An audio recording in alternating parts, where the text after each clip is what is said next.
UP की इस seat पर बेहद दिलचस्प हुआ चुनाव। सपा बसपा और भाजपा ने ऐसे साधा जातीय समीकरण लोकसभा चुनाव 2024 का बिगुल बज चुका है। उत्तर प्रदेश में सभी दलों ने अपनी बिसात बिछानी शुरू कर दी है। भाजपा और सपा के बाद अब बहुजन समाज पार्टी बसपा ने गौतम बुद्ध नगर सीट पर प्रत्याशी की घोषणा कर दी है। सभी दलों ने अपने अपने हिसाब से जातीय समीकरण बैठाया है। ऐसे में अब इस सीट पर चुनाव दिलचस्प हो गया है। यूपी की इस सीट पर बेहद दिलचस्प हुआ चुनाव। सपा बसपा और भाजपा ने ऐसे साधा जातीय समीकरण लोकसभा चुनाव 2024 गौतम बुद्ध नगर सीट पर चुनाव हुआ दिलचस्प। अरविंद मिश्रा, ग्रेटर नोएडा। उत्तर प्रदेश की गौतम बुद्ध नगर सीट पर चुनाव दिलचस्प हो गया है। भारतीय जनता पार्टी, भाजपा और आईएनडीआईए गठबंधन के बाद बहुजन समाज पार्टी ने भी गौतम बुद्ध नगर सीट पर अपने पत्ते खोल दिए हैं।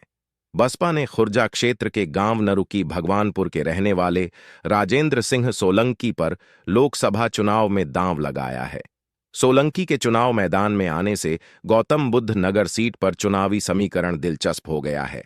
भाजपा से ब्राह्मण, बसपा से ठाकुर और गठबंधन प्रत्याशी के तौर पर सपा से ओबीसी मैदान में है। संजय गांधी के करीबी रहे सोलंकी, जहां तक राजेंद्र सिंह सोलंकी की बात है तो उन्होंने कांग्रेस में लंबी राजनीतिक पारी खेली है। खुर्जा से अपनी शिक्षा दीक्षा पूरी कर वहीं से छात्र राजनीति का ककहरा सीखा। धीरे धीरे कांग्रेस में अपनी पकड़ मजबूत की। संजय गांधी के बेहद करीबी रहे राजेंद्र सिंह सोलंकी 1975 में यूथ कांग्रेस के अध्यक्ष बने। इसके अलावा प्रदेश कांग्रेस कमेटी के सचिव, बुलंदशहर के कांग्रेस जिला अध्यक्ष भी रह चुके हैं।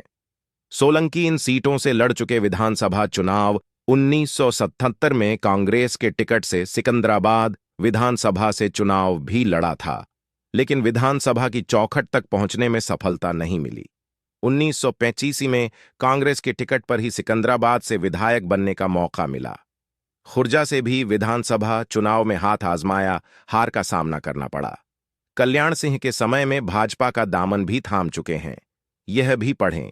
सोनीपत लोकसभा में कांग्रेस नेताओं में बेचैनी, इस नेता ने बढ़ाई धड़कनें।